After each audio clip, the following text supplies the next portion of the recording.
পূর্ব মেদিনীপুর পাঁশকুড়া থানার সিদ্ধাবাজারে ভয়াবহ দুর্ঘটনায় আরও একজনের মৃত্যুর খবর পাওয়া যাচ্ছে। দুর্ঘটনায় মৃতের সংখ্যা বেড়ে দাঁড়ালো ৩। পাঁশকুড়ায় ১৬ নম্বর জাতীয় সড়কে খড়গপুরগামী লরি রাস্তার পাশে বাজারে ঢুকে পড়ে। ৪-৫টি দোকান ঘাতক লরি ভেঙে গুড়িয়ে দেয়। লরিটি প্রথমে নিয়ন্ত্রণ হারিয়ে রাস্তার ধারে এক চায়ের দোকানে ঢুকে যায়। সূত্রের খবর, সেই সময় বেশ কিছু মানুষ চায়ের দোকানে বসে চা খাচ্ছিলেন। মানুষজন সহ লরিটি আরো কয়েক দোকানে ধাক্কা মারে। এই দুর্ঘটনায় এখনো পর্যন্ত ৩ জনের মৃত্যু হয়েছে বলে জানা যাচ্ছে। অন্তত পক্ষে ২০ থেকে ২৫ জন আহত হয়েছেন, তাদের মধ্যে ৩ জনের অবস্থা আশঙ্কাজনক। শনিবার রাত ৯টা নাগাদ দুর্ঘটনাটি ঘটে। স্থানীয় বাসিন্দারাই প্রথমে উদ্ধার কার্যে নামে, এরপর পাঁশকুড়া এবং কোলাঘাট থানার পুলিশ ঘটনাস্থলে আসে। খবর পেয়ে ঘটনাস্থলে ছুটে আসেন জেলা তৃণমূল কংগ্রেসের চেয়ারম্যান অসিত ব্যানার্জি। হতাহতদের প্রতি গভীর সমবেদনা জানিয়েছেন তিনি। প্রশাসনের পাশাপাশি তারাও এলাকার মানুষদের পাশে রয়েছেন বলে জানিয়েছেন তৃণমূল নেতা অসিত ব্যানার্জি।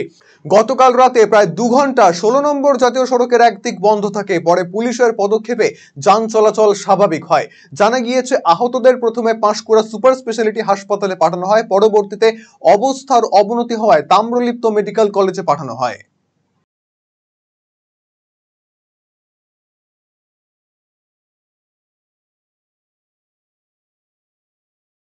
পৌনে ১ ঘন্টা হলো, পৌনে ১ ঘন্টা আগে হয়েছে, ৮:৩০ হয়েছে। ট্রাক ঢুকে যায় দোকানে? হ্যাঁ। কতজন মানে মারা গেছে কি জানেন?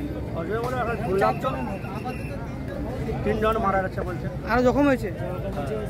জখম হয়েছে ৪-৫ জন। আচ্ছা, এটা কোন জায়গা? এটা সিদ্ধাবাজার। সিদ্ধাবাজার। সিদ্ধাবাজার মানে দোকানে বসে চা খাচ্ছিল? হ্যাঁ, দোকানে গেছিল চা, এখানে গল্প করছিল। তারপরে কি হলো? হ্যাঁ, তারপরে কি হলো? তারপরে লরি এসছে, ধাক্কা মেরে চলে গেল। রাস্তার ধারে দোকান, তাই তো? রাস্তার ধারেই দোকান? রাস্তার ধারে দোকান, রোড ধারে। তো বলার ভাষা নেই। এটা একটা মর্মান্তিক দুর্ঘটনা। দুর্ঘটনায় কারণ অনুসন্ধান করা হচ্ছে, পুলিশ এসছে, প্রশাসন আছে, তারা দেখছেন কীভাবে হলো। কিন্তু যা ঘটনা ঘটেছে শুনে স্তম্ভিত। আমরা আজকে রাখি বন্ধনে বিভিন্ন অনুষ্ঠানে ছিলাম, সেইভাবে একটু দেরিতে খবর পেয়েছি। আর এই এলাকার মানুষ তারা এমন বিহ্বল হয়ে গেছেন, তারা একটু পরে আমাদের খবর দিয়েছে। কিন্তু পরবর্তীতে আমরা সবাই ছুটে এসেছি, প্রশাসন আছে পাশে থাকার জন্য।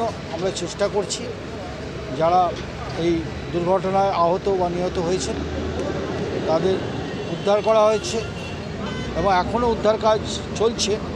যদি কেউ থাকে চাপা, আমরা প্রশাসন সক্রিয় আছে, এলাকার মানুষের সাথে আমরা এখানে আছি। যারা নিহত হয়েছেন তাদের আমরা শান্তি কামনা করব এবং পরিবারের প্রতি সমবেদনা জানাবো এবং আগামী দিনে যাতে এই ঘটনা না ঘটে। রায়গঞ্জবাসীদের জন্য সুখবর, যারা দীর্ঘদিন ধরে জয়েন্টের ব্যথা এবং হাড়ের সমস্যায় ভুগছেন তাদের জন্য রায়গঞ্জ দিশারিতে আসছেন আর.এন. টেকোর হাসপাতালের জয়েন্ট রিপ্লেসমেন্টে ভারত বিখ্যাত অস্থিরোগ বিশেষজ্ঞ doctor Barun Dutta, MD, DNB. এখন থেকে প্রতি মাসের নির্দিষ্ট দিনে ডাক্তারবাবুকে দেখাতে আজই যোগাযোগ করুন দিশারি হেলথ কেয়ার, উকিলপাড়া, রায়গঞ্জ শাখায়। যোগাযোগ করুন 7477785509, 7477785512 এই নম্বরে।